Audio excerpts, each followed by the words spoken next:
Hi everybody, this is Marge. This is going to be a little talk about the Sacred Creators Oracle by Chris-Anne Donnelly. And I've been waiting until I could give a more clear feedback about this deck, but I don't think that's going to be happening. And so I'm just going to talk about it from where I'm at now. If that changes, at some point we'll go there. But I want to, before we get to the actual deck, this image between worlds, aside from being stunning, this is from the Wisdom of the Oracle by Colette Baron-Reid. I think this is where we are. Collectively, individually, a lot of us are here. I know I'm here. And I think collectively we're here. And we've been here for a long time. Depending on what your spiritual beliefs are, and mine fluctuate, we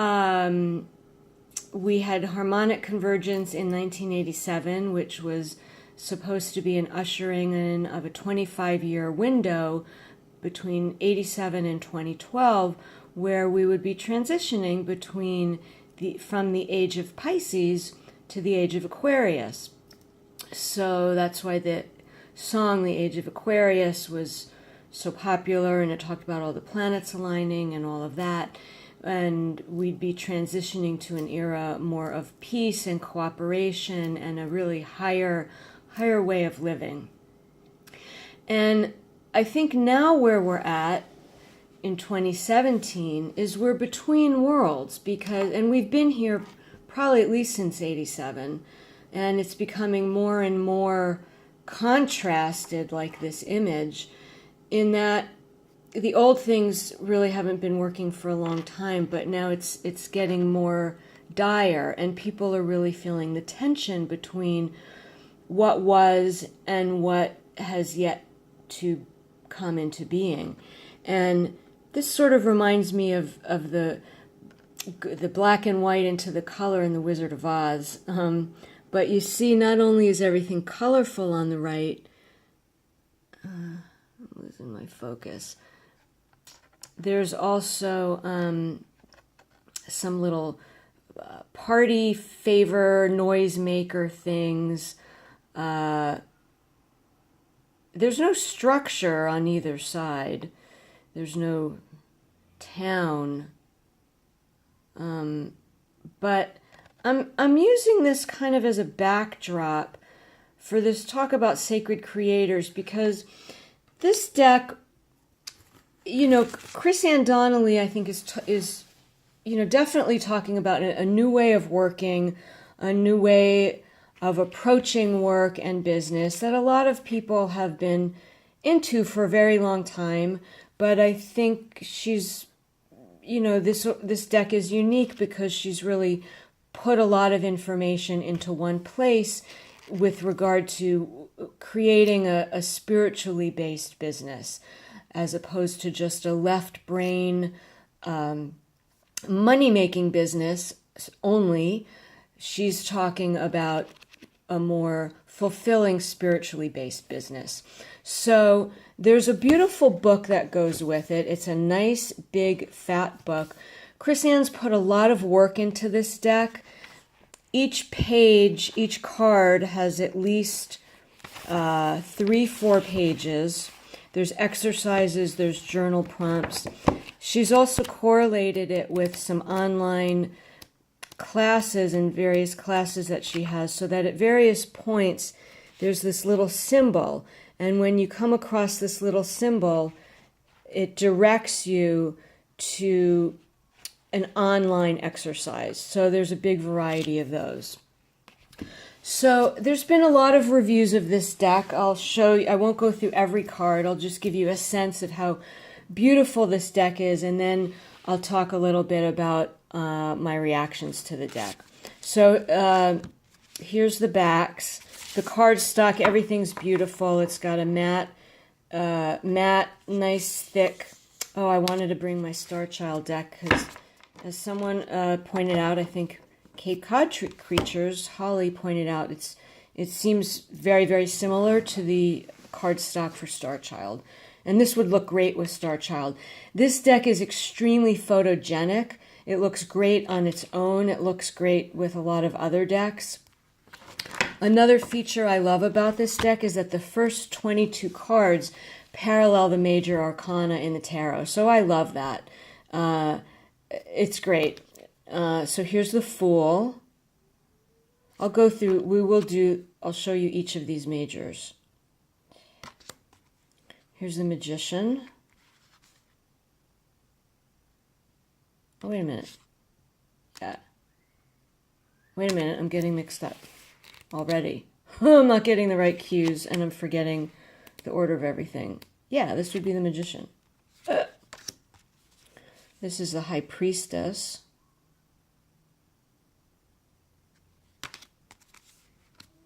Wait a minute, am I mixing up? Yeah, this would be the Empress. So they're beautiful. They've got these beautiful, I feel like I'm mixing up. They've got beautiful designs, beautiful backings. So Lovers,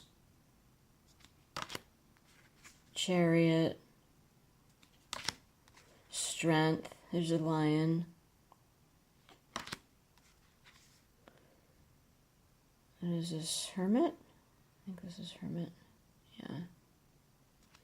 Wheel of Fortune.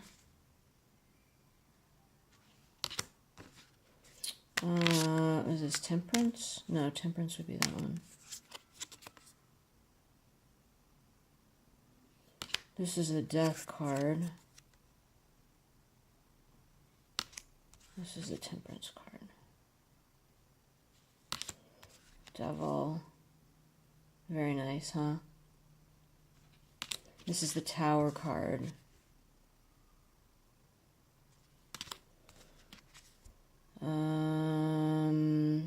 This is the Star card. Oh my god, I'm not taking the cue. It's a beautiful card. I'm forgetting. Wait, Tower. This is Star. Look, the Tower goes right before the Star. Oh, I have them out of order. Okay, that's why I'm confused. Okay, this is the Star card.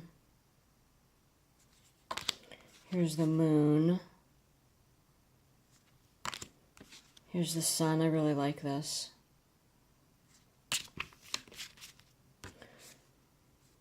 Oh, wait. Yeah. This would be the World. Oh, this is Judgment. This is the World. Okay, so we'll look at some of the other cards, and then we can look at one in the book. One exercise I really like is about picking your most and least favorite card. So I love that because it's working an edge a little bit. It's sometimes I feel like the deck is kind of just saying, you know, go with the flow, follow your bliss, everything will be great. But I like when, you know, she's helping me work an edge a little bit. Like this is an interesting card.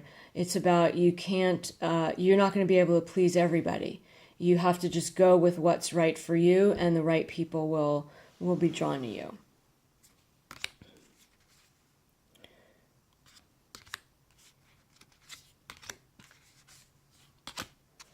So the backgrounds are beautiful, the color's beautiful, the font's beautiful. I love the way they look handwritten. They're beautifully done. This is my least favorite card. But she's asking, you know, what would it be if you incorporated this card into your life? What do your least favorite card? What bothers you about it? So that's a really great exercise. Look at the background of this. Beautiful. I mean, they're just gorgeous.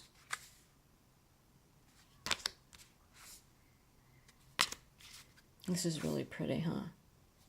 This card, it looks like it's been redone because on the back of the book, It's that middle one. It's more like sorbet. So it's been changed. I said I wasn't going to... This is my favorite card. I just absolutely love this. Gorgeous. This is so beautiful. Look at this. That's just beautiful. So I think this gives you an idea. And look how beautiful they all look together. You know. I mean, look at this. So some of the things I've little issues with, she uses the word soulpreneur, which I don't love that. Oh, my neighbor's dog is howling. Sorry about that. Holly from Cape Cod said she wasn't crazy about that either. To me, it's just using language in a way that I don't love. And she talks about, creating your big sacred dream. Well, maybe not everybody has a big sacred dream.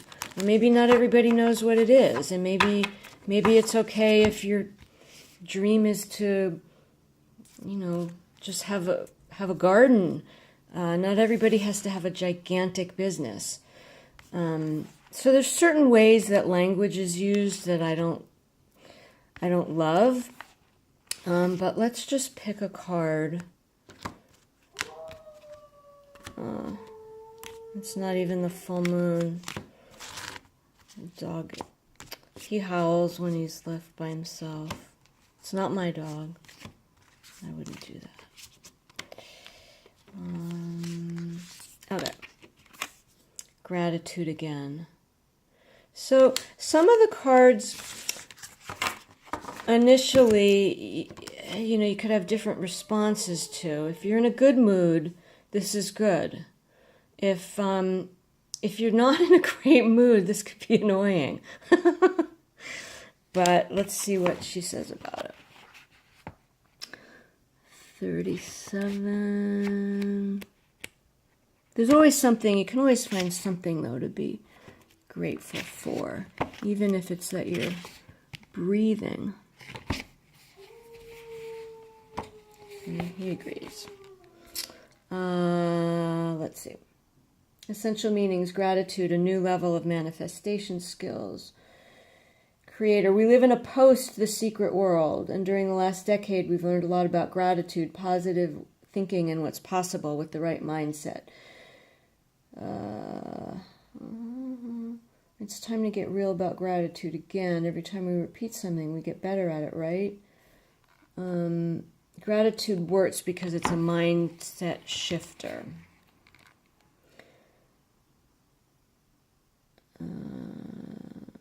Learning to live in a state of gratitude is part of your sacred story. If you're ready to jump into a badass mission or new project, use gratitude as jet fuel for an already positive mindset. Make no mistake, your mindset will be everything. So for sure, when you're feeling good, this is all easier. If you're not, it's a little more challenging. You will never be alone. Remember that you're loved by the divine.